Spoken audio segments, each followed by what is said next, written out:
ये बात हमको पहले नहीं मालूम थी।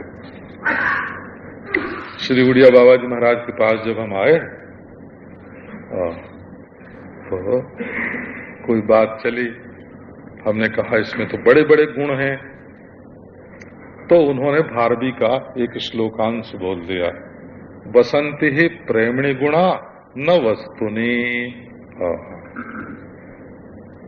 सारे गुण प्रेम में निवास करते हैं, वस्तु में नहीं। जिससे तुम्हारा प्रेम होगा उसमें गुण ही गुण मालूम पड़ेगा, उसके दोष भी गुण मालूम पड़ेंगे। और जिससे तुम्हारा द्वेष होगा उसके गुण भी दोष मालूम पड़ेंगे। तो असल में गुण दोष का निवास ज्ञान में है।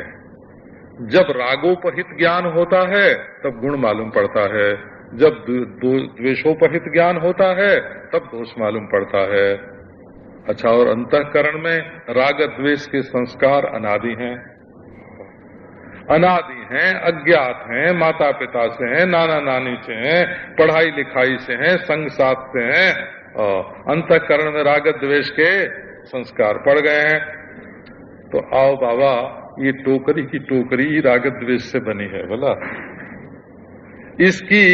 इसका जो ताना बाना है, इसकी जो बुनावट है वो राग द्वेष की ही बनी हुई है। ये जो ज्ञान है ना, सविषयक ज्ञान का ही नाम अंतःकरण है। और विषय का अपवाद करके जब ज्ञान को देखो तो आत्मा है। विषय का अपवाद करने के बाद ज्ञान आत्मा है, और विषय की कल्पना करने के बाद ज्ञान मन है। ज्ञान के ही दो नाम हैं, निर्विषय ज्ञान का नाम आत्मा, उसी को श्रुति ब्रह्म बताती है। और सविषयक ज्ञान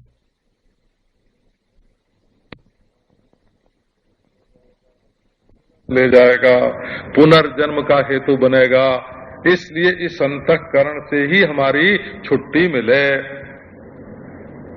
आपने सुना होगा, योग वासिष्ठ में एक कथा है। बृहस्पति के पुत्र कच्छ जैसे श्वेत केतु संपूर्ण विद्याओं का अध्ययन करके आए थे, वैसे कच्छ आए, स्तब्ध, अत्यंत स्तब्ध। उन्होंने अपने पिता बृहस्पति को प्रणाम नहीं किया। बृहस्पति ने कहा कि विद्या प्राप्त करके तो विनयी होना चाहिए, ये उद्धत कहाँ से हो गया, स्तब्ध कहाँ से हो गया। खंभा विद्या पढ़ के आया और हो गया खंभा, पिता को प्रणाम नहीं करता है। और बृहस्पति ने पूछा कि क्यों बेटा, तुमको परमानंद की प्राप्ति हुई? बोले नहीं पिताजी। का अच्छा, एक ज्ञान से सर्वज्ञान हुआ? का नहीं पिताजी। कब तब? बोले ऐसा कैसे हो सकता है? का ऐसा ऐसे हो सकता है। उन्होंने समझाया, तब उसने कहा, प्रणाम किया। बोले पिताजी ये हमको भी नहीं मालूम, हमारे गुरुजी को भी नहीं मालूम, आप बताइए। तो बोले बेटा त्याग करो, ये है। तो त्याग करके हो गया, 1 वर्ष घूम आया तो नहीं हुआ।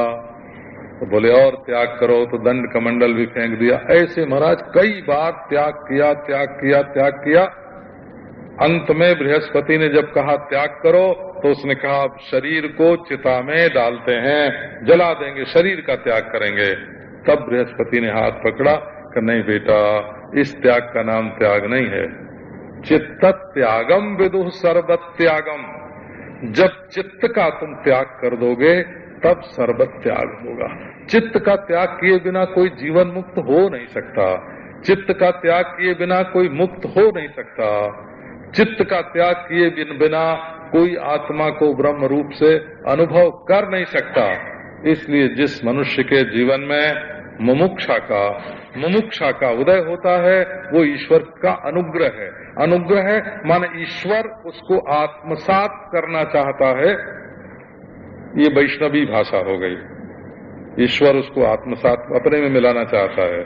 का नहीं, ईश्वर उसमें अपने आप को मिलाकर शांति का अनुभव करना चाहते हैं। वेदांतियों की भाषा ऐसी है, हो आप इसका फर्क समझ लेना, है ना। जिसको देखता है कि नित्य शुद्ध बुद्ध मुक्त रूप में अपने आप को विविक्त रूप में अनुभव कर रहा है, तो उसकी विविक्तता को परमेश्वर अपने में मिलाना चाहता है। ये ईश्वर का अनुग्रह, प्रेम आया का नहीं नहीं। ईश्वर कहता है कि हम रहेंगे तो सृष्टि स्थिति प्रलय का सब खटपट लगा रहेगा, हमारे साथ आओ, है ना। इस विरक्त विविक्त आत्मा में हम अपने आप को मिला दें, ये उसका अनुग्रह होता है। देवानुग्रह हेतु का मुमुक्षुत्वम, बड़ी कृपा। फिर ये कैसे होगा कि महापुरुष संश्रय। अब कल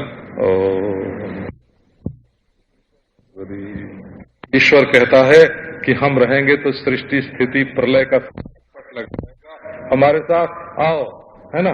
इस विरक्त विविक्त आत्मा में हम अपने आप को धर्मशास्त्रम सहज शुचि कथा ब्रह्म विद्या नवतिया ध्यानम सर्वात्म भानम स्थिर चरहित कृत से मुषी शांति भूषा आश्चर्यम चारुचर्या जन नयन मनो मोहनी मुक्तवर्या तम पूर्णानंद तीर्थम गुरुमृतमृतम ब्रह्ममूर्तम प्रपद्ये। ओम शांति शांति शांति।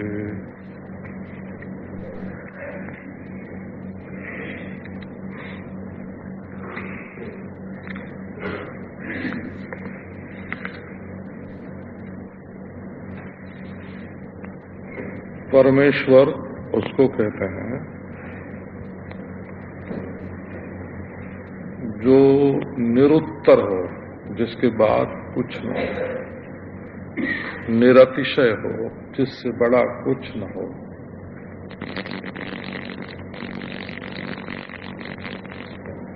वेदांती लोग तो ईश्वर के बारे में एक वाक्य का प्रयोग करते हैं, उपाध्य संसृष्टत्वम ईश्वरत्वम।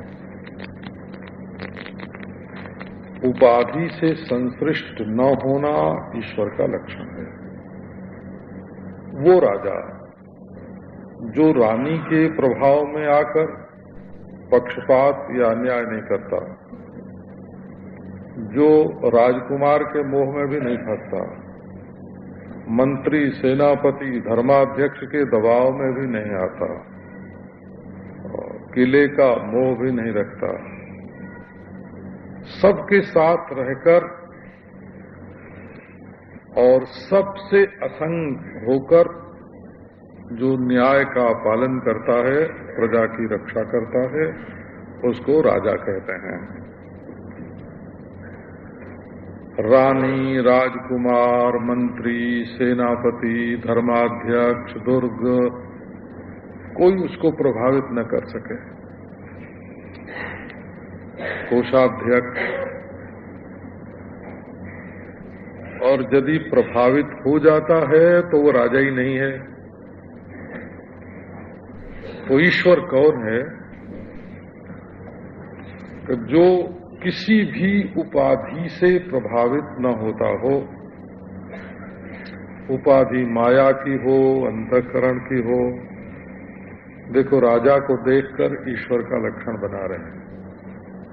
देखते हैं राजा को और लक्षण बनाते हैं ईश्वर का। तो देवानुग्रह हेतुकम,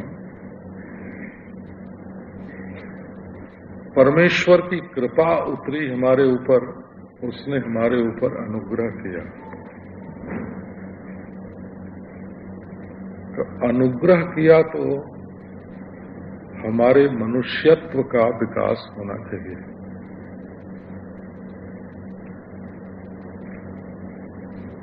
आप समझो कि एक है तो मनुष्य, परंतु अपने में हिंदुत्व को विकसित करके मुसलमानों को मार रहा है या प्राणियों की हत्या कर रहा है, तो उसका मनुष्यत्व जो है वो संकीर्ण हो गया, बाधित हो गया। एक मनुष्य है, वो अपने में पशुत्व धारण करके और दुराचार, अनाचार, व्यभिचार में संलग्न है, तो ईश्वर ने तो उसको बड़ी कृपा करके मनुष्यत्व दिया था, परंतु वो अपने में पशुत्व को धारण कर रहा है। ईश्वर ने तो मनुष्यत्व दिया था, परंतु वो हिंदुत्व को धारण करके सदाचार, सद्विचार को तो अपनाता नहीं और दूसरों की हिंसा करता है।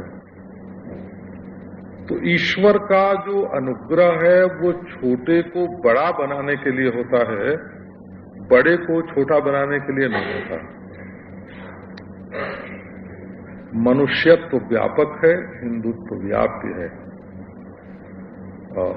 मुस्लिमत्व व्याप्य है और मनुष्यत्व व्यापक है, ईसाईत्व व्याप्य है और मनुष्यत्व व्यापक है। तो जब ईश्वर का अनुग्रह हमारे जीवन में प्रकट होता है तो एक परिवार की दृष्टि से हटकर पूरी जाति पर दृष्टि चली जाती है, एक गांव, जिला, प्रांत से दृष्टि हटकर पूरे राष्ट्र पर दृष्टि चली जाती है। जो दृष्टि हमको छोटी संकीर्णता से ऊपर उठाकर बड़े के साथ तादात्म्य करावे, वहां तो ईश्वर का अनुग्रह है। और जहां हम बड़े से मनुष्य होके जहां छोटे हो जाते हैं। अब आप देखो, इसमें भी छोटापन निवृत्त होने का हेतु क्या है? एक ब्राह्मण अपने में मनुष्यता विकसित करने के लिए क्या साधन करे? एक हिंदू मनुष्य होने के लिए क्या साधन विकसित करे? केवल एक दुराग्रह है बुद्धि का, केवल एक पकड़ है अविवेक की, उसको वो छोड़ दे तो समझो कि इसके ऊपर ईश्वर का अनुग्रह उतर आया। तो ईश्वर के अनुग्रह में ये जो छोटी मोटी धारणाएं हैं उनसे ऊपर उठाने की शक्ति है और वही उसका सामर्थ्य है। मनुष्य की बात कल सुनाई थी, प्राकृत दृष्टि से भी उसकी बनावट विलक्षण है, ईश्वरीय दृष्टि से उसमें सच्चिदानंद भाव का आविर्भाव भी विशिष्ट है, चेतना की कलाओं का विकास भी उसमें और प्राणियों की अपेक्षा विलक्षण है, उद्भिद और स्वेदज अंडज की अपेक्षा मनुष्य में चेतना की कलाएं विशिष्ट हैं।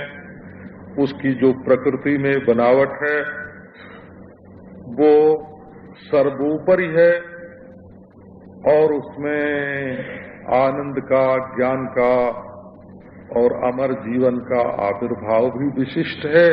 इसलिए मनुष्यत्व जो है वो सर्वोपरि है। हमारे कहने का तो भाव केवल इतना ही था कि आपने बचपन से अब तक सुना होगा कि 84 लाख जोनियों में मनुष्य जोनी सबसे श्रेष्ठ है, परंतु इस सार को, इस संग्रह को आपने नोट कर लिया, बस इतना ही है कि इस पर कभी विचार भी किया है कि ये क्यों श्रेष्ठ है, और विचार नहीं किया है तो मनुष्य श्रेष्ठ है। इस विचार का जो रासायनिक प्रभाव आपके अंतःकरण की बनावट पर पड़ता वो नहीं पड़ेगा।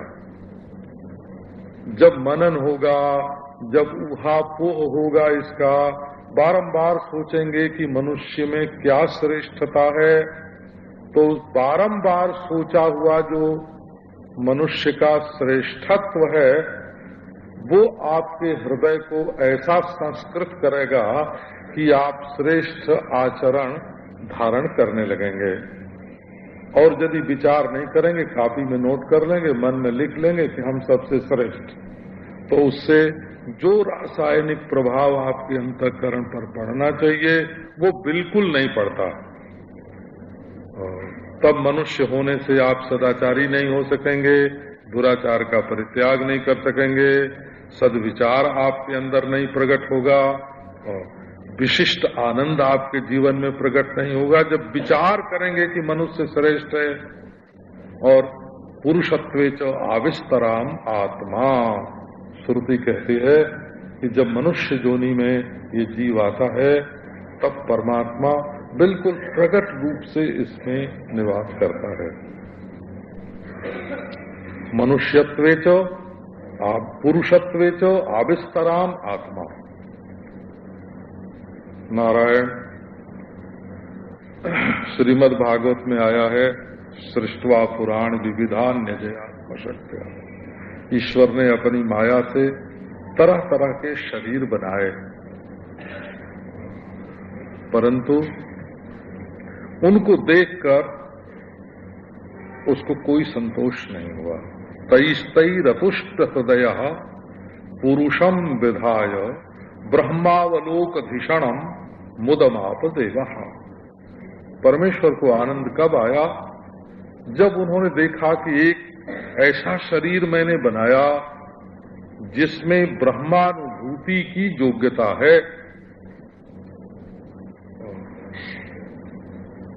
अब देखो, यही मनुष्य शरीर में परमात्मा के अनुभव की योग्यता है। आप लिख लीजिए अपने कागज पर, और चाहे तो रट भी लीजिए।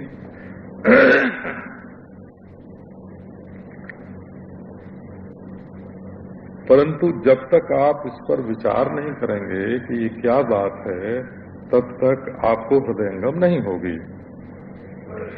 इसमें बात ये है, नारायण, कि सब प्राणी केवल ऐन्द्रियक विषयों को ही जानते हैं।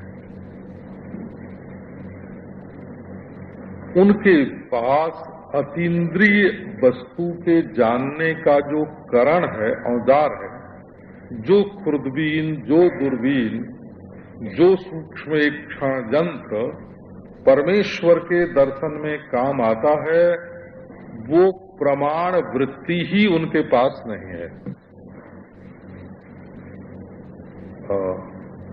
न उनके पास साधन चतुष्टय का अभ्यास है, न उनके पास वेद शास्त्रादि का श्रवण है, न तो अहम ब्रह्मास्मि इत्याकारक वृत्ति उदय होने की कोई उनके पास सामग्री है। तो सामग्री विरहित होने के कारण मनुष्य के अतिरिक्त जो प्राणी हैं उनमें ब्रह्मावलोक धिषणा नहीं है, वो ब्रह्मानुभूति के योग्य नहीं है। अच्छा, अब कहो तो एक आध तर्क वितर्क जैसे करते हैं वेदांती लोग, उसका नमूना सुना दें।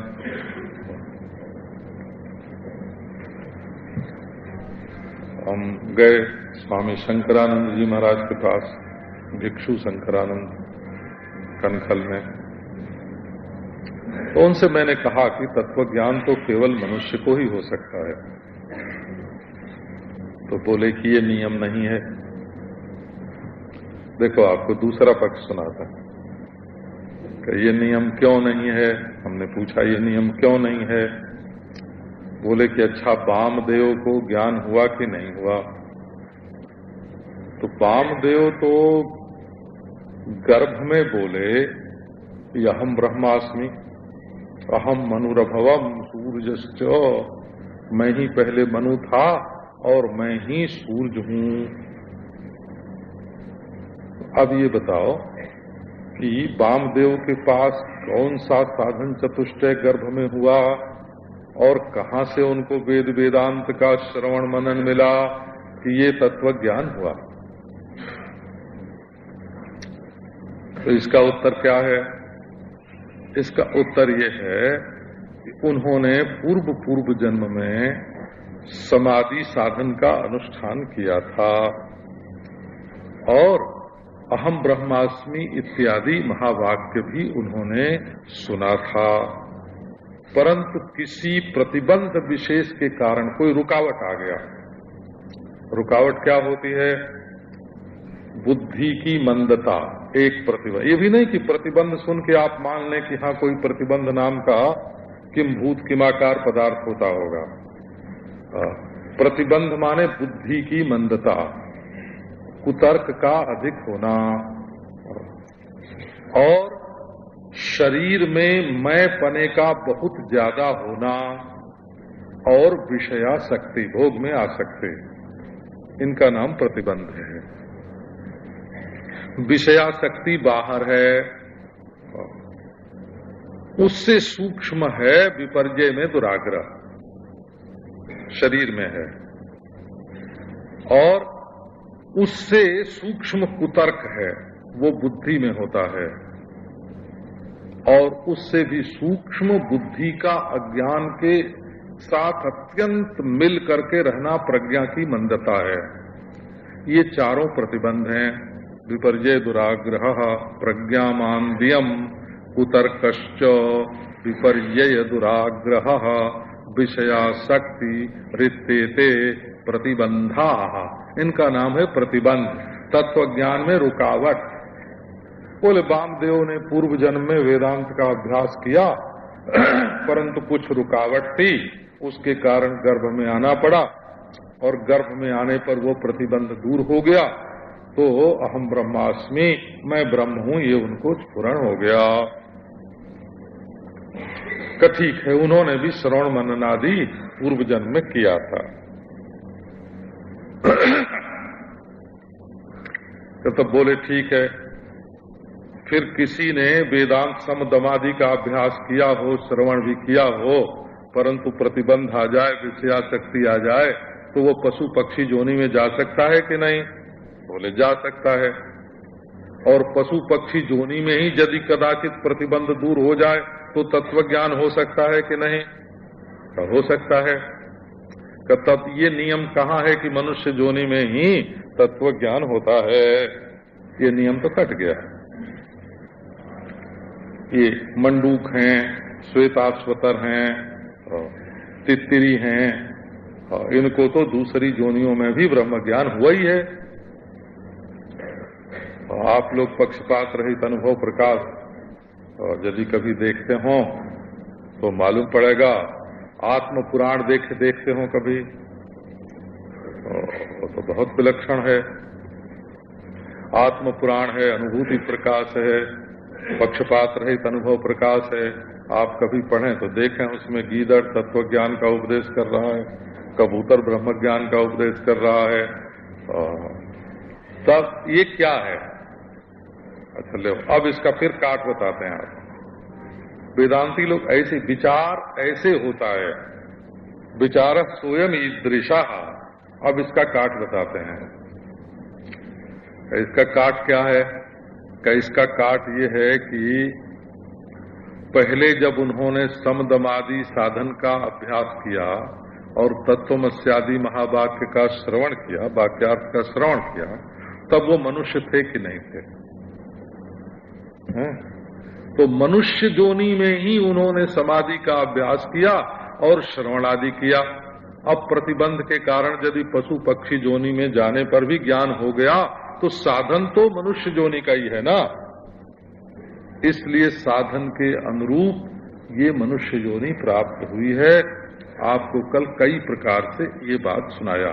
इसमें ईश्वर का अनुग्रह क्या है? ईश्वर का अनुग्रह ये है कि बहुत छोटी छोटी आसक्तियों से मुक्त करके मनुष्य को भगवान ने अपने से मिलने के योग्य बनाया है।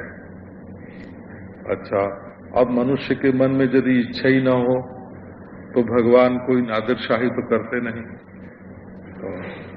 जिसको जो चाहिए वही चीज देना चाहिए। ये हमारी जो प्रचार की प्रक्रिया है ना, वो बड़े जोर जोर से चिल्लाएं महाराज, लाउड स्पीकर लगा के, और चौराहे पर खड़े हो जाएं और पांव में घुंघरू बांध लें और बड़े जोर से चिल्लाएं, आहा तुम ब्रह्म हो, तुम ब्रह्म हो, तुम ब्रह्म हो। अब महाराज ये मोटर पर लोग भागे जा रहे हैं, है ना, ये विक्टोरिया पर चल रहे हैं, ये रिक्शे पर दौड़ रहे हैं, ये कोई ध्यान ही नहीं देता है। तुम तो उनको पिलाना चाहते हो तत्वमसी, और वे तो अपने ध्यान में मगन चले जा रहे हैं। उसमें बैरिस्टर भी हैं, जज भी हैं, कलेक्टर भी हैं, बड़े बड़े बुद्धिजीवी हैं, बुद्धिमान हैं, उनके ऊपर किसी का प्रभाव पड़ता ही नहीं है। तो क्यों नहीं पड़ता है? तो उनके पास योग्यता नहीं है, कि योग्यता तो है परंतु इच्छा नहीं है। तो जब तक इच्छा का जागरण मनुष्य के मन में नहीं होगा, तब तक सारी सृष्टि के रेडियो और लाउड स्पीकर दिन रात सुनाने लग जाएं कि तुम ब्रह्म हो, तो इसका कोई प्रभाव नहीं पड़ेगा। तो ये प्रचारक लोग जो हैं, उनको कुछ शिष्यों का लाभ तो इसमें होता है, परंतु शिष्यों को जब तक इच्छा नहीं होगी, आकांक्षा नहीं होगी, तब तक ब्रह्म ज्ञान का लाभ नहीं होगा। हम जानते हैं तुम्हारी आसक्ति कहाँ है, तुम्हारी रुचि कहाँ है, तुम्हारी दिलचस्पी कहाँ है, तुम्हारी प्रवृत्ति कहाँ होती रहती है, वो सब तो हमको पता है। कब बोले 5 मिनट के लिए आ गए, महाराज आज ही ब्रह्म ज्ञान हो जाना चाहिए। हमारे पास कई लोग ऐसे आ चुके हैं जो कहते हैं महाराज बस आज ही हम ब्रह्म ज्ञान लेके उठेंगे। मैंने कहा बहुत बढ़िया, तुम बैठ जाओ, हम जरा एक नींद सो लें, थक गए हैं, एक नींद सो के उठेंगे फिर तुमसे बात करेंगे। वो बोले नहीं महाराज सो तो नहीं होगा, आप अभी बताइए। तो भाई क्यों? कहा हमको दुकान पर जाना है। लो ब्रह्म ज्ञान लेके उठेंगे, इसके लिए तो आए थे। आहा देख लो, देख लो भाई कैसी आकांक्षा है और कैसा निश्चय है। तो मुक्ति की जो इच्छा है, मुक्ति की इच्छा में आप देखो, एक तो दुख से मुक्ति की इच्छा, तो ये तो प्रियतमाकार वृत्ति से हो जाएगी। आपका जो प्रिय है उसको आप मन में सोचो, आपको स्त्री प्रिय है, पुरुष प्रिय है ना, देवता प्रिय है, आप मन में उसकी भावना करके उसका सान्निध्य प्राप्त करो और अपने भाव के अनुसार उसका आलिंगन प्राप्त करो मन ही मन। तात्कालिक दुख आपका भूल जाएगा। अच्छा लो समाधि लगा लो, समाधि लगाने से भी आपका दुख भूल जाएगा। खूब खूब पुण्य कर्म में आप लग जाओ, यज्ञ में लग जाओ, कहीं गलती न होने पावे, ऐसे होम करना है, ऐसे कुछ कंडिका करनी है, ऐसा बिछाना है। एक विहित कर्म में लग जाने पर भी दुख कम हो जाएगा, प्रियतमाकार वृत्ति से भी दुख कम हो जाएगा, समाधि लगाने से भी दुख कम हो जाएगा, और बेहोशी की गोली खा लो तो तब भी दुख कम हो जाएगा। परंतु ये जो तात्कालिक उपचार है दुख का, ये वेदांतियों को मान्य नहीं है, कोई नहीं मान्य है। न तो गोली खा के दुख मिटाना मान्य है, और न तो प्रियतमाकार वृत्ति करके दुख मिटाना मान्य है, न तो कर्म में लग के दुख मिटाना मान्य है, और न तो समाधि लगा के दुख मिटाना मान्य है, क्योंकि ये सब के सब थोड़ी थोड़ी देर के लिए होते हैं और सहज सुख के प्रकाशक नहीं हैं, कृत्रिम सुख के प्रकाशक हैं। दूसरे कर्म में लग जाना, ये तो मन का ध्यान दूसरी तरफ हटाना है। प्रियतमाकार वृत्ति जो है का वो जब तक करोगे जब तक रहेगी, और समाधि जो है का वो थोड़ी देर के लिए लगेगी फिर टूट जाएगी। परंतु इनमें सहज सुख का विकास नहीं होगा, कृत्रिम सुख का विकास होगा, और समाधि में केवल दुखा भाव होता है, परमानंद की प्राप्ति नहीं होती है। ये भी आपको मालूम होना चाहिए कि समाधि में केवल दुखा भाव होता है, परमानंद की प्राप्ति नहीं होती।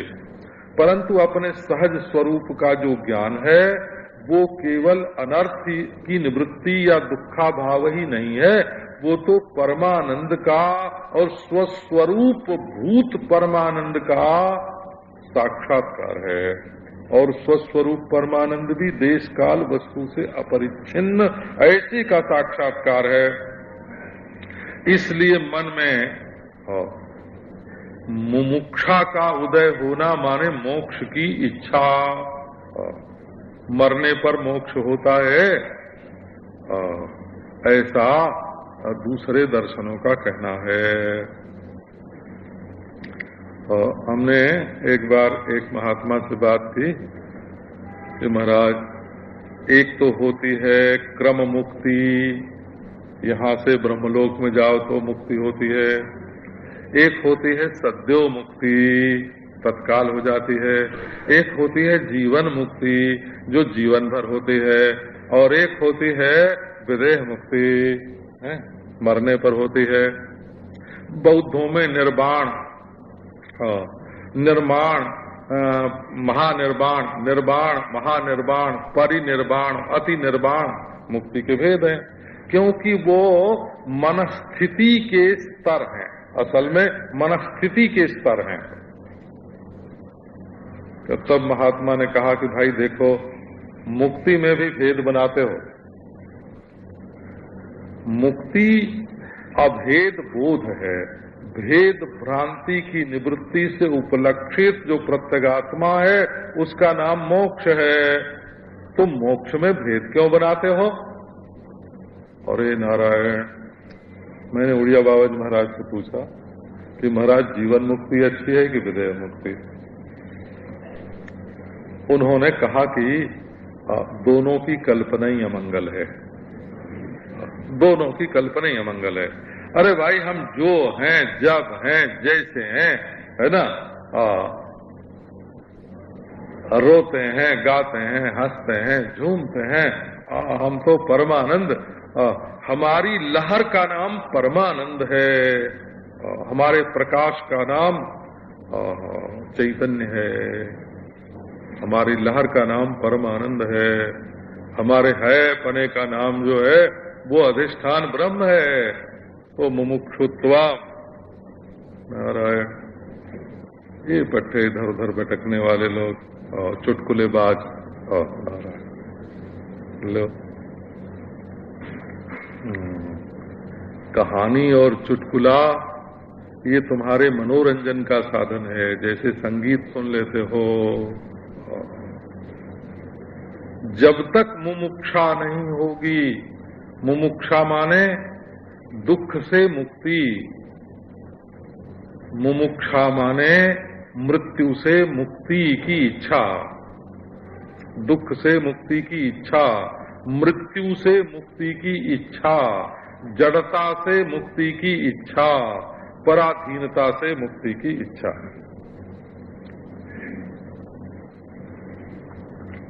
एक है ना, वो क्या नाम है, विद्यारण्य स्वामी का सर्वदर्शन संग्रह, माधवाचार्य का बोलो, तो उसमें उपासना के सिद्धांत के बाद जब ज्ञान सिद्धांत की भूमिका प्रारंभ की तो बोले कि उपासना की मुक्ति में और ज्ञान की मुक्ति में क्या फर्क है? बोले उपासना की मुक्ति तो उधार लिया हुआ धन है, किसी ने दे रखा है, पराधीनता है उसमें, यही है लिखा। उपासना की मुक्ति से पराधीनता की निवृत्ति नहीं होगी, और तत्व ज्ञान की मुक्ति जो है वो तो अपने सहज स्वरूप की, है ना, सहज स्वरूप का प्रकाश है, उसको कोई छीन, उपासना वाली मुक्ति को कोई छीन सकता है, परंतु स्वरूप भूत जो मुक्ति है उसको कोई छीन नहीं सकता। तो किस मुक्ति की इच्छा है आपके मन में? स्वामी दयानंद जी महाराज ने कर्म से मुक्ति माने, ठीक है, कर्म से मुक्ति हम भी मान लेते हैं, हमारे पूर्व मीमांसक तो मानते ही हैं। तब ये बात है कि जितना कर्म होगा ना उसके नाप से आपको मुक्ति मिलेगी। जब कर्म का बल क्षीण हो जाएगा तो मुक्ति भी क्षीण हो जाएगी। स्वामी दयानंद जी ने इस बात को स्वीकार कर लिया, मीमांसकों ने भी स्वीकार की। बोले भाई किसी के देने से मुक्ति मिलेगी, का ठीक है, जो देकर तुम्हें मुक्त करेगा वो कभी कभी अपना लौटा भी तो लेगा ना, देख लेगा कि हमारा देने लेने का सामर्थ्य बना हुआ है कि नहीं। और यदि कोई आपको ये लिखा दे कि आप नित्य शुद्ध बुद्ध मुक्त हैं, पहले भी मुक्त, अब भी मुक्त, आगे भी मुक्त, आप में बंधन हुआ ही नहीं, आपने भूल से बंधन माना। अरे जब दूसरी चीज ही नहीं है तो बंधन काहे का? तो आप वो मुक्ति चाहते हैं क्या? ऐसी मुक्ति जिसमें दुख न हो, जिसमें मृत्यु न हो, जिसमें अज्ञान न हो, जिसमें पराधीनता न हो, जिसमें भय न हो, ऐसी मुक्ति आप चाहते हैं क्या? तो सचमुच ऐसी मुक्ति की इच्छा होना बड़ा दुर्लभ है। ईश्वर जब अपने से एक करना चाहता है या आपसे एक होना चाहता है, आपके समदमादि अंतःकरण शुद्धि को देखकर, आपके श्रवण मनन निधिध्यासन आदि जन्य जो विचार हैं उनको देखकर जब ईश्वर का मन होता है, ओहो मैं तो अब इसी के घर में रहूंगा, इसी से प्यार करूंगा, मैं, ईश्वर कहता है मैं अब इसी को आत्मसमर्पण कर दूंगा, इतने बढ़िया आप, इतने महान आप। और ऐसी मुमुक्षा का उदय, इसी को बोलते हैं ईश्वरानुग्रह। अब एक तीसरी बात है, देवानुग्रह हेतुकम महापुरुष संश्रयः। आप जानते हैं किसी भी विभाग में जो लोग धन कमाते हैं वे अपने से ज्यादा धन विषयक जानकारी रखने वालों का संग करते हैं। धन कमाना जो चाहते हैं वो अपने से ज्यादा धनी का संग करना पसंद करते हैं कि नहीं? उनका संग किए बिना धन की कमाई होगी कैसे? लेना उससे, देना उनसे, सीखना उनसे, बैठना उनसे। हमको याद आती है, हम पहले जब गीता प्रेस में से बम्बई आते थे और सिंघानिया बाड़ी में ठहरते थे और सवेरे आते थे मेरिन ड्राइव पर घूमने को, वो महाराज सेक्सरिया, गोविंद राम सेक्सरिया, वो पगड़ी बांधे, मारवाड़ी पगड़ी हो, निकलते थे तो उनके साथ 10, 15, 20 जने उनके पीछे पीछे पीछे पीछे चलते थे, जानने के लिए कि क्या भाव बढ़ने वाला है, बाजार का रुख कैसा होगा, ये उनसे सीखते थे। हो उनकी धारणा से, उनके भाव से सबको धारणा मिलती थी, भाव मिलता था। थारी के धारणा है ना, थारो के भाव है। लो, तो जो पैसा चाहते हैं उनके लिए गोविंद राम सेक्सरिया का संग आवश्यक है। हम जिंदा लोगों का नाम नहीं लेते हैं, क्यों भाई? जिनको पैसा चाहिए है उनको बड़े धनी का संग आवश्यक है महाराज। और जो वकालत करना चाहते हैं वो पहले बड़े वकील के साथ रह के वकालत सीखते हैं। जो डॉक्टरी करना चाहते हैं वो बड़े डॉक्टर के साथ रह के डॉक्टरी सीखते हैं। लेकिन आप चाहते हैं ब्रह्म ज्ञान, आप चाहते हैं मुक्ति, और मुक्त पुरुषों का, महापुरुषों का संग करने में आपको शर्म आती है, संकोच आती है। कई लोग महाराज गीता सीखते थे पहले तो कैसे सीखते थे कि रेडियो पर, किसी के पास जाना न पड़े, किसी के सामने नीचा होना न पड़े, अपन सोफे पर मौज से सोफे पर लेटे हुए हैं या आप पलंग पर लेटे हुए हैं और गीता सीख रहे हैं, है ना? क्यों? इसमें अहंकार की पूजा बनी रहती है। अहंकार की पूजा दूसरी चीज है और परमात्मा की पूजा दूसरी चीज है। महापुरुष संश्रय, महापुरुष की शरण में जाना। देखो इसमें पहली श्रुति मैंने बताई पुरुषत्वे च आविस्तराम आत्मा। दूसरी श्रुति क्या है? मुमुक्षुर्वै शरणमहं प्रपद्ये, मैं मुमुक्षु होकर शरण ग्रहण करता हूँ। तीसरी श्रुति क्या है? तद विज्ञानार्थम स गुरुमेवाभिगच्छेत् समित पाणि श्रोत्रियम ब्रह्मनिष्ठाम।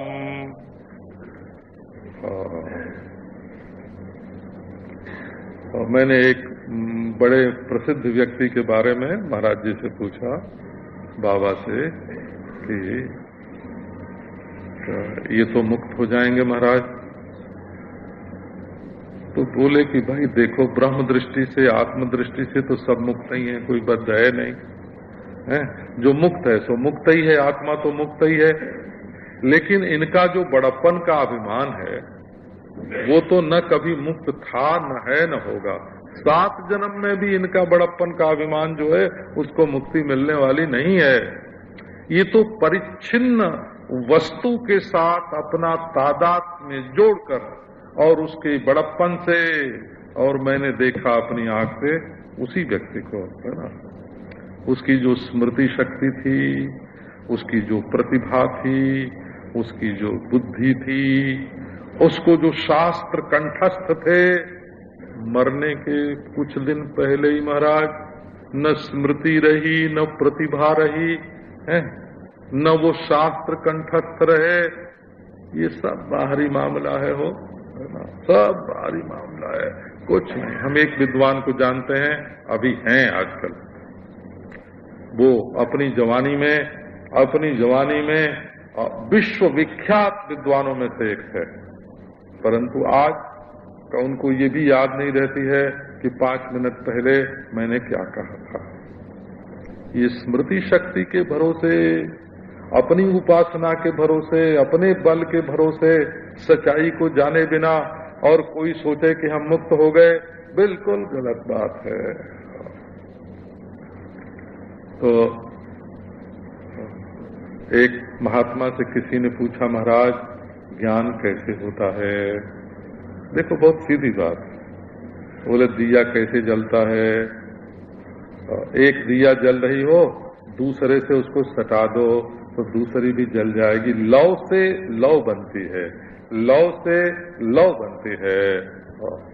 जब एक महापुरुष होगा, ब्रह्मज्ञानी होगा, तब उसके संपर्क से तुम्हारे हृदय में भी जो ब्रह्म ज्ञान के प्रतिबंध हैं वो दूर होंगे। तो महापुरुष के संग में से एक ऐसी हवा निकलती है, एक ऐसी आवाज, महापुरुष के शरीर में से एक ऐसी आवाज निकलती है, एक ऐसा पवित्र स्पर्श फैलता है, एक ऐसी चांदनी छिटकती है, एक ऐसा स्वाद आता है, एक ऐसी सुगंध फैलती है महापुरुष के शरीर में से कि आनंद की योग्यता, ज्ञान की योग्यता, सत्य की योग्यता अपने आप आ जाती है। इसी से शास्त्रों में तद विज्ञानार्थम स गुरुमेवाभिगच्छेत्, तत्व ज्ञान प्राप्त करने के लिए विधि है वो अभिगच्छेत्, अभिगमन करे। अभी ये नहीं, बुलावे नहीं। इसका अर्थ ये नहीं है कि आओ हमारे घर में वेदांत की ट्यूशन दे जाओ। वो वेदांत की जो ट्यूशन होगी ना, उसमें तो गुरुजी पैसे पर खरीदे होंगे और अपने नौकर मालूम पड़ेंगे, अपने से छोटे मालूम पड़ेंगे। ये नहीं कि उसमें से श्लोक में से वेदांत निकल आवेगा। महापुरुष संश्रय अभिगच्छेत्, अभिगमन करे। अभिगमन करे माने हाथ जोड़कर अनुकूल भाव से, और ये नहीं कि चलते चलते पीछे से पांव पकड़ ले। अभिगच्छेत् का अर्थ है सामने से अभिगमन करे, अभिमुख गमन करे, अभिमुखे न गमन करे, उनके सामने से आवे। चोरी चोरी जो नोट किया हुआ होता है ना, चोरी से, कई बार तो हमारी बोली हुई बात लोग हमसे ही आके अपनी बना के बोलते हैं, तो हम बात को पहचानते हैं। उसका जो कपड़ा है ना, बात तो वही, सिद्धांत तो वही है, पर उसका जो वो है, जो कवर उस पर होता है, उसका जो केस है, वो पहचान में आता है। तो महापुरुष संश्रय, अभिमान छोड़कर सत्पुरुष की शरणागति, और अभिमान अपने शरीर के बल का, सौंदर्य का, अपने धन का, अपनी जाति का, अपनी विद्या का, अपनी बुद्धि का, अपने पद का, सारे अभिमान छोड़कर आचार्य की शरण लेनी पड़ती है। आचार्यात् दैव विदिता विद्या साधिष्ठम प्रापत। अपने आचार्य से जानोगे, एक विधि है ये, तत्व ज्ञान प्राप्त करने की एक विधि है ये। और न नरेण अबरेण प्रोक्त एषः सुविज्ञेया, जिसका अबरेण मान छोटे, अपने से छोटी अवस्था में जो है, निम्न अवस्था में है, उससे यदि आप ज्ञान प्राप्त करोगे तो वो ज्ञान दृढ़ मूल नहीं होगा। महापुरुष संश्रय लब्ध्वा कथंचिन्नर जन्म दुर्लभम तत्रापि पुंस्त्वं श्रुति पारदर्शनम यस्वात्ममुक्तौ न जतेत मूढ़धीः सह्यात्महा स्वं विनिहन्त्य सद्ग्रहात्। लब्ध्वा कथंचित नर जन्म दुर्लभम, ये मनुष्य का जन्म आपको सुनाया ही कल, बहुत दुर्लभ है।